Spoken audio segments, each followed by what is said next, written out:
कक्षा 10 3A का पहला सवाल चलाएंगे हम।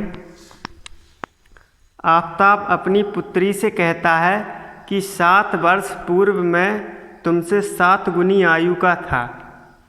अब से 3 वर्ष बाद मैं तुमसे केवल 3 गुनी आयु का रह जाऊंगा। इस स्थिति को बीजगणित एवं ग्राफीय रूपों में व्यक्त करना है। तो हम मान लेंगे, हम वर्तमान आयु मानते हैं। माना आफताब की वर्तमान आयु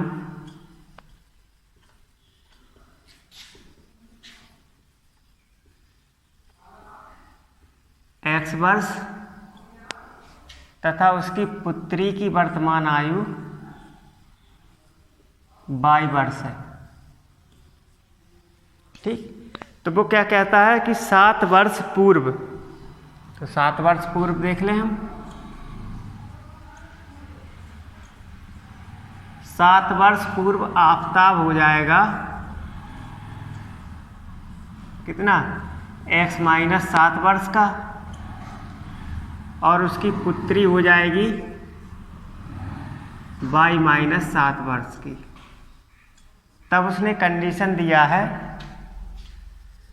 प्रथम शर्तानुसार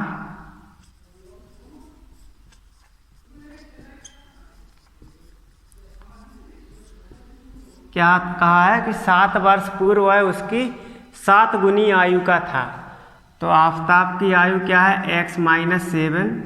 अगर उसकी पुत्री की आयु में हम 7 का गुणा करा दें तो वो आफताब की आयु के बराबर होगी। इसको हल कर दें, x minus 7 equal to 7y minus 49। पक्षांतर कर दो, x माइनस 7y बराबर ये हो जाएगा माइनस का 49 और ये प्लस का 7। तो x माइनस 7y बराबर, ये घट जाएंगे इससे तो माइनस का 42। ये पहला समीकरण हो गया। अब हम देखेंगे सेकंड शर्त इसकी क्या रही है। द्वितीय शर्त में इसने कहा है कि यदि 3 वर्ष बाद, तो हम देखेंगे 3 वर्ष बाद क्या होगा।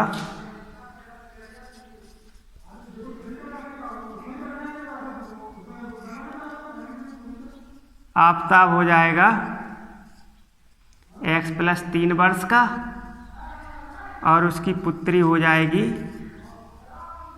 y प्लस 3 वर्ष की। तो इसमें द्वितीय शर्तानुसार क्या होगा,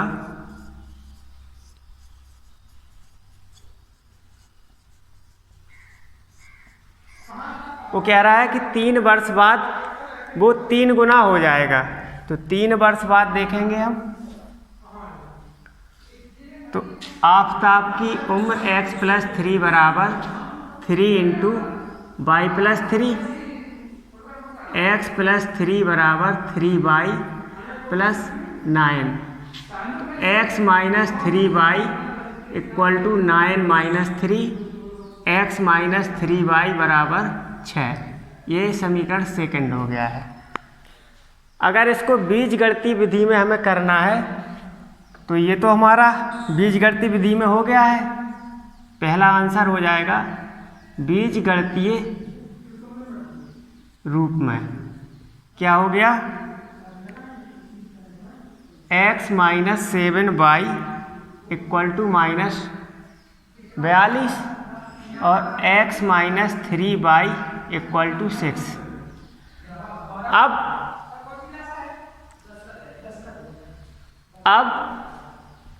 अब हमको क्या करना है, इसको ग्राफीय विधि में बदलना है।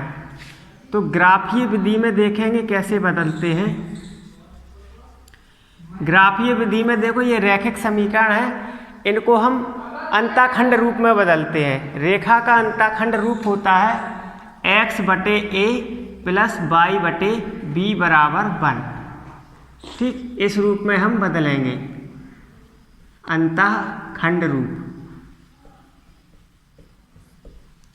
तो इसको बदल दें हम, तो इसको कैसे लिख सकते हैं, पूरे में माइनस 42 का हम भाग दे दें, तो x अपॉन माइनस का 42 प्लस -7y अपॉन माइनस का 42 बराबर -42 अपॉन -42।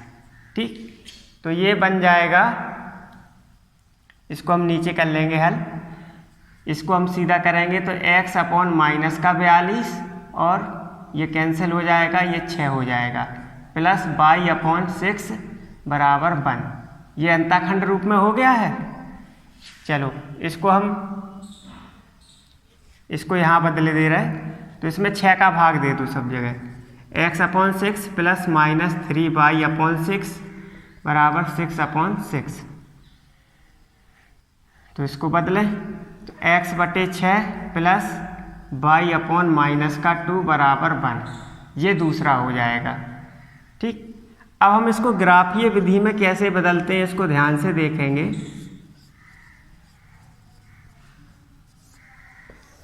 इस तरीके का हमारा ग्राफ होता है, ये x अक्ष होता है, ये होता है y अक्ष। यहाँ प्लस x चलते हैं, यहाँ प्लस y, यहाँ माइनस x, यहाँ माइनस का y। ठीक, तो अब देखें हम पहली रेखा क्या है हमारी, इसका हमने अंताखंड रूप ये वाला बनाया है। तो x में चलना है हमें -42, तो x में हम -42 हमने मान लिया यहाँ पर है, x में -42 हो गया। और y में चलना है प्लस का 6, तो y में +6 ये हो गया, यहाँ 0 से होता है। ठीक, इन दोनों को मिलाते हुए हम रेखा खींच देंगे, तो इसका ये किस रेखा का हो गया है, x - 7y = -42। इस वाली रेखा को हमने ग्राफीय विधि में प्रदर्शित कर दिया है। अब दूसरी रेखा देखेंगे हम x - 3y बराबर 6 को। इसको देखेंगे, x पे चलना है 6, x पे +6 चल गए हम यहाँ पर, y पे -2, y पे यहाँ मान लिया है -2 हो गया। तो इस तरीके से इसको मिलाते हुए खींचेंगे तो ये रेखा बन जाएगी, ये हो जाएगी x - 3y = 6। ठीक, ये इसका बीजगणितीय रूप हो गया, इसका ग्राफीय रूप। सबसे पहली बात, हम बदलते कैसे हैं, बीजगणितीय रूप तो ठीक है हमारा आ जाता है, ग्राफीय रूप में हम क्या करते हैं, इसका अंताखंड रूप में परिवर्तन करते हैं। अंताखंड रूप में परिवर्तन कैसे होता है, हम जो बराबर में दिया होता है, ठीक, उसका हम पूरे में भाग करते हैं, मतलब बराबर में हमें 1 लाना है। अंताखंड रूप यही तो होता है। तो 1 कैसे लाया जाएगा, यहाँ पर जैसे -42 था तो हमने -42 का पूरे में भाग दे दिया, तो यहाँ पर 1 आ जाएगा। और x और y के गुणांक में और कुछ नहीं होना चाहिए, केवल 1 होना चाहिए। तो यहाँ x और y में कुछ नहीं है, बीच में प्लस का चिन्ह आना चाहिए। अगर x के नीचे माइनस है तो x माइनस दिशा में जाएगा, y के नीचे माइनस है तो y माइनस दिशा में जाएगा। तो इस तरीके से हमारा ये पहला सवाल हो गया है। अब हम देखेंगे इसी का दूसरा सवाल।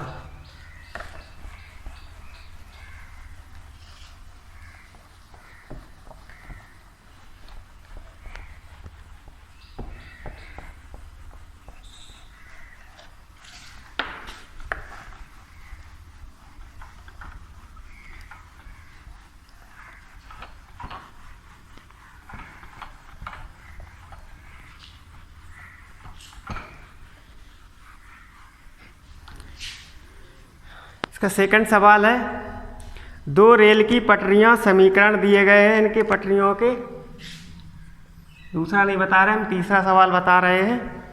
तो ये समीकरण है x + 2y = 4 और दूसरा समीकरण है 2x + 4y = 12। लिखे इस तरीके से हैं, बराबर 0 में। ठीक है, इनको हम बदल सकते हैं के द्वारा निरूपित की गई इस स्थिति को ज्यामितीय रूप में व्यक्त करना है हमें। ज्यामितीय रूप मतलब इसका ग्राफ बनाना है। तो सबसे पहले क्या करेंगे, हम इसको अंताखंड रूप में परिवर्तित करेंगे। पहले समीकरण को ले आते हैं हम, इसको पहला सेकंड मान लो, फर्स्ट को x + 2y 4 को हम दूसरी तरफ ले जाएंगे, माइनस का 4 है प्लस का हो जाएगा। अब क्या करते हैं, अंताखंड रूप में परिवर्तित करना है। 4 का भाग दे दो पूरे में, x/4 प्लस 2y/4 बराबर 4/4।